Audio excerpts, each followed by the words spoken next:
Right now, we are going to jump back on our Explore Canada series with Destination Canada. Today, we are heading to the Prairies. Manitoba and Saskatchewan are truly captivating places for travelers, and you're about to see why.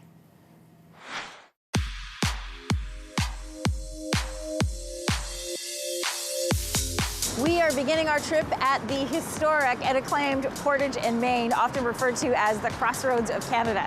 As the center point of Canada, Winnipeg is the perfect entry point to the Prairies. In less than an hour, you can be at beautiful beaches, historic communities, great people, fabulous food, and of course, some spectacular stargazing at night. There is no better person to guide us around the city of Winnipeg than Simon from the Exchange District Biz. Simon, I love history. Yeah. I love architecture. This is the perfect combination of both. Where are we right now? We are here in the Exchange District. It's around a 20 square block area in Winnipeg's historic downtown. In this area, there are over 200 designated heritage buildings. All right, Simon, tell me about this building. It's really characteristic of a lot of warehouses in the Exchange District. Around the turn of the century, their warehouse builders, architects were trying to look for kind of the definitive style of the 19th century, and this was it. Simon, when you're pointing out buildings, the word Chicago comes up a lot. Absolutely, yeah. So we were really kind of in conversation with a lot of major American cities, a lot of major European cities, and so we really kind of ended up with this mix of old world and new world.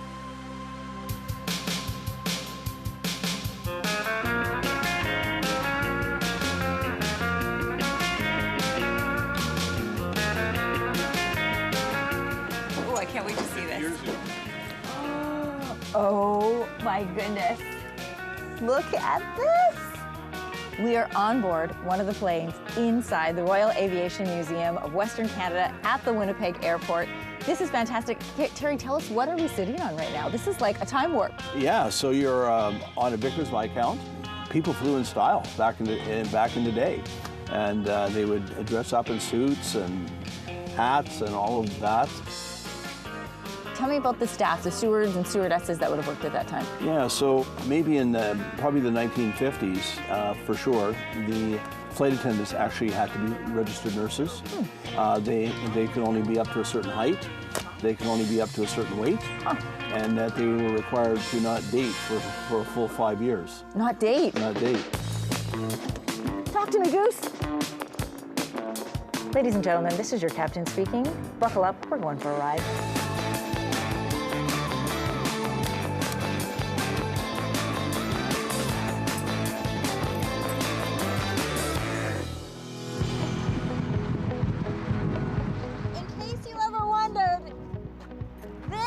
The center of Canada.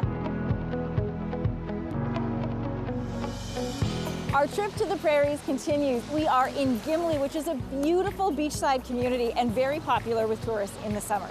It is also home, fun fact, to the largest Icelandic population outside of Iceland, and they host a huge Icelandic festival every summer.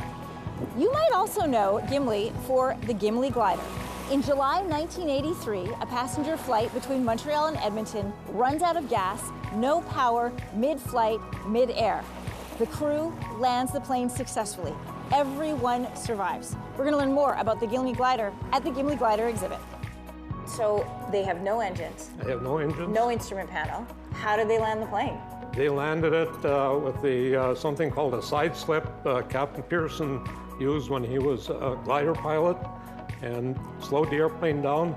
So they're landing at a strip Right. that's no longer an airstrip anymore. Right. The Air Force left in '71. At some point in time, one of the parallel runways was turned into a racetrack. I understand there's a way I can actually experience what it was like to be in the cockpit. Oh yeah, you've got to step into our simulator. I feel the need for speed. Okay, I'm only dressed the part. I don't really know what I'm doing. I'm here with very experienced pilot Mal. You're gonna walk me through what it would have been like trying to land the Gimli.